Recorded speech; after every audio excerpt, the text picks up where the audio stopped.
Hello， 大家好，欢迎收看本期飓风商店。那么这期视频我们废话不多说，好吧，先看一看东西。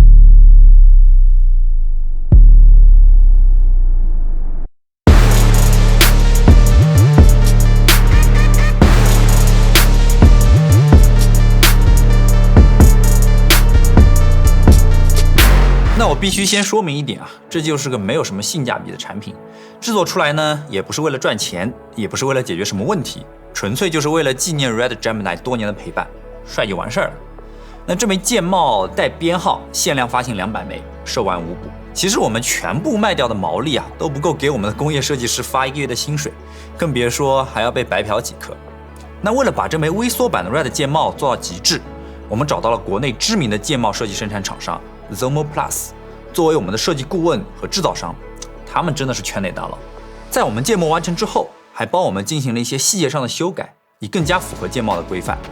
这枚剑帽整体采用的是6063系铝合金，用5轴的数控机床一体雕刻成型，阳极氧化工艺着色，自动喷砂进行打磨。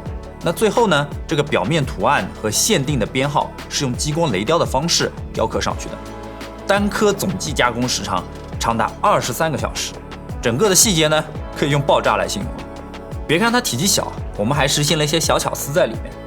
剑帽上的镜头盖呢是磁吸定位，可以拆卸的，这一点是还原了 Red 镜头卡口模组化的设计。如果你的键盘是 RGB 呢，那在黑夜中你还会看到顶部的2只风扇被点亮，仿佛还能听到这2只风扇在散热时的怒吼。没错，顶部的双风扇我们也做了导光片的处理，完美的融入到你的 RGB 键盘里面。